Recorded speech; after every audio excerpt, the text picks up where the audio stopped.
Before the start of this video, if you are looking for any of these singles that I talk about today, make sure to check out my TCG Player affiliate link down below in the description. And by clicking on that link, and when you shop for those singles, I do get a small bonus. Another way you can support the channel is by becoming a patron member. There are some great benefits, as you can have your name on each video, you do have early access to videos, giveaways, deck advice and upgrades, and much more when you do join. And if anything else, make sure to like, share, and subscribe. That definitely goes a long way in supporting the channel.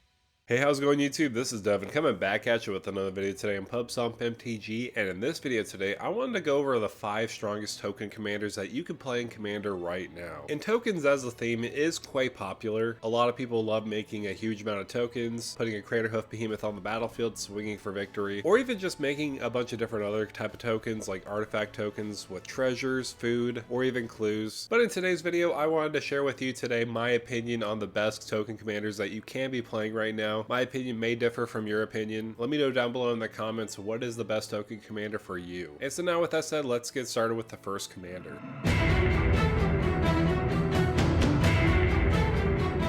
So this list is not going to be in any particular order. I'm just going to be choosing token commanders I personally feel are going to be really good in a wide variety of margins. For example, Baylen the Haymaker is probably the best generic token commander out there because it needs any kind of token on the battlefield to make use of them. So reading what he does for red, green, and a white, legendary creature Rabbit Warrior with a 4/3 body, has 3 different abilities: tap 2 untapped tokens you control, add 1 mana of any color, tap 3 untapped tokens you control, you draw a card, tap 4 untapped tokens you control, put 3/1 counters on Baylen the Haymaker. It gains trample until end of turn. So obviously this commander is pretty nuts. It works with any type of token on the battlefield, whether it's a creature token, an artifact token, enchantment token, really any kind of token. You can just tap them for value, whether you're getting mana, drawing cards, or buffing up Baylen to basically go for an alpha strike to win the game. I've actually never played against this commander, but I've only heard the horror stories of how busted this can be on the table. People just dumping so much tokens on the battlefield. They're getting so much insane value. This commander really isn't even a year old yet, but it's made a huge impact on Commander. So if you don't have a token deck and if you're willing to put Baylen on the battlefield, make sure you have some extra protection because people are going to try to remove it on sight. I do also believe this commander rose in popularity because the new card from Foundations, Heir Apparent. I didn't really go over this card when Foundations was around for spoiler season, but I can see why a lot of people were excited about this card, especially with Baylen, is the fact that they're making rabbits. And of course Baylen himself is a rabbit, and so they just go hand in hand with each other. A deck could have any number of cards named Heir Apparent, and depending on how much Heir Apparents you do have on the battlefield, the more rabbit creatures you're going to be making when it enters. So there are a decent amount of strategies. This is probably the most wide open commander as far as endless token possibilities that you can make a deck from. So that's why I wanted to mention this one first. But let's move on to the next commander. This one goes into a little bit of Aristocrats package with Calgar, Legion's Emperor. This is absolutely cracked. I made a deck tech about this one a long time ago, and I feel like it was one of the better Fallout commanders that they made. This has some pretty good abilities for 1 red, white, and a black, so a Mardu color combination commander, a great color combination for those Aristocrats packages. He's a legendary creature, human soldier with a 4/4 body, and whenever you attack you may sacrifice another creature. When you do, you choose 2. So the first mode does read, create 2 1/1 red and white soldier creature tokens with haste that are tapped and attacking. The second mode does read, you draw a card and you lose 1 life. And the last mode, he deals damage equal to the number of creature tokens you control to target opponent. So this is a little bit more limited, focusing on creature tokens compared to Baylen, where you could just work with any generic token on the battlefield. But I will say there are some similarities between the two. Calgar is another good payoff where you get some sort of card advantage and some kind of win con like Baylen, but Calgar does make tokens on the battlefield when you do sacrifice ones, so Calgar does have an advantage there, where Baylen you need to have a little bit of setup. At one point I was seriously consider making this deck, but because I have already a Mardu deck with Megatron Tyrant, I decided, well, I already have a Mardu deck, I don't necessarily need to make another one, but I might have to revisit this one for sure. So if you do like Aristocrats and you do like a payoff for Aristocrats, or even having a lot of different tokens on the battlefield and getting some sort of card advantage, Calgar, Legion's Emperor is seriously one contender for one of the better token commanders in my opinion. However, let's move from one universe's beyond to another, to Warhammer, and talk about Marneus Calgar and why this is such a beast. For 2 white, blue, and a black, so 5 total mana for a great Esper commander. He's a legendary creature Astartes Warrior with a 3/5 body and has double strike. He has two different abilities, Master Tactician. Whenever one or more tokens enter the battlefield under your control, you draw a card. And he also has Chapter Master. You pay 6 mana, create 2/2/2 white Astartes Warrior creature tokens with Vigilance. So just like Baylen, this works with any generic token entering the battlefield under your control, whether it's a treasure token, a creature token, anything really kind of token related, you get to draw a card. But I do remind you, whenever one or more tokens enter the battlefield under your control, you only draw one card. So if 2 tokens enter the battlefield simultaneously, let's just say you activate that last ability, you're only going to be drawing one card. But if you have another instance where you're making tokens separately, you get to draw those cards separately too. For example, if you have a Smothering Tithe, which is basically Marneus Calgar's best friend, whenever your opponents are drawing cards, and if they don't pay into that cost, you're going to be drawing cards and also gaining a treasure token, so you're going to be outvaluing your opponents by a long shot. What also makes this commander very strong is a sense that he's an infinite mana outlet in the command zone. All you have to do is dump all that mana and constantly make those 2/2 warrior creature tokens, and when you're making those warrior tokens, you get to draw your whole entire deck essentially. And if you have a haste outlet, you can just swing all those warriors for good game. So if you never played a Marneus Calgar deck, just stop watching the video, make your own deck of Marneus Calgar and see how busted it is. It's definitely one that people should watch out for, because once he gets going, he really gets going. He's just such a great card advantage engine, and also could flood the board with a lot of Astartes tokens on the battlefield. But let's take a step back from Universes Beyond and talk about a classic, and this one is more opinionated towards myself and what I like to play, and that's Brudiclad Telchor Engineer. This one is amazing. I love this card so much. Even though it is a higher mana cost compared to the rest of these commanders, it does have a very powerful ability. So it has a mana cost of 4 blue and a red, so 6 total mana for a 4/4 body. Creature tokens you control have haste, and at the beginning of combat on your turn, create a 2/1 blue Phyrexian Mirror artifact creature token. Then you may choose a token you control. If you do, each token you control becomes a copy of that token. So this one is a little bit more simple compared to the rest. This one isn't so much of a value engine drawing you cards. However, it is making other tokens you control into tokens you want it to be. For example, if you have a lot of treasures lying around and you already have plenty of mana where you don't necessarily need to use them, you could turn those treasures into one creature you have. You could turn them into those 2/1 mirror tokens that you make off of Brudiclad, or if you have a Simulacrum Synthesizer, you could make a huge army, making all those treasures into those constructs that get +1/+1 for each artifact you control. And let me tell you, this really closes out games. And honestly, one of the better parts and most underrated parts about this commander is the fact that creature tokens you control have haste. This is very underrated. Everyone always thinks about copying other tokens on the battlefield, but nobody thinks about creatures you control having haste, which if you put a lot of tokens on the battlefield, most likely they will have Summoning Sickness if you don't have Brudiclad on the battlefield. But because you have Brudiclad, you can swing right away with your huge giant army. Plus, I like how this is very different from other Izzet kind of decks. A lot of Izzet decks will typically run like Spellslinger. This one focuses strictly on tokens. And the last commander I would like to talk about today, and I have a personal history with, is Brenard Ginger Sculptor. This was one of my favorite commanders of 2023, and for good reason. This is just a chef trying to make a bunch of gingerbread. But not only that, it is focused on the specific food or golems, so that way they get buffed up by +2/+2 and trample. But the reason why this is considered a great token commander is that last ability. Whenever another non-token creature you control dies, you may exile it. If you do, create a token that's a copy of that creature, except it's a 1/1 food golem artifact creature in addition to its other types, and it has the tap, pay 2 mana, sacrifice this artifact, you gain 3 life. So there is a big reason why I wanted to talk about this one last. I had so much fun playing this commander before. I just love the idea of making your creatures that you regularly have on the battlefield into token copies, and you could totally abuse that with token doubling effects, where you have 2 different token copies of that creature that just died. And in a funny way, you don't necessarily associate Bant with aristocrats, but this is going into that aristocrats package just a little bit, so that way if you have sacrifice outlets, you could sacrifice one of those creatures and get a token copy. And this does play very well into ETBs because you could just make a second token copy of that creature. And again, since you're in these color combinations, there are plenty of other options where you could just double these tokens, like Mondrak Glory Dominus, Adrix and Nev Twin Casters, Doubling Season. The list could go on, and obviously 2 of those cards I mentioned are legendary creatures themselves. They didn't make the list because they're just generically doubling the tokens you do make, but they can be a great fit in any of these token decks that can fit them in. But now I am going to wrap up this video. Thank you guys so much for coming by and watching this video on 5 token commanders that could be potentially the best ones that you could choose from. Obviously there are plenty of other token commanders. Which ones would you recommend yourself? I like these ones because they focus specifically on either making tokens, token copies, or even being a payoff with tokens. But again, I would love to hear your thoughts down below. Also, if you can, make sure to like, share, and subscribe to the channel. And with that out of the way, thank you for stomping by.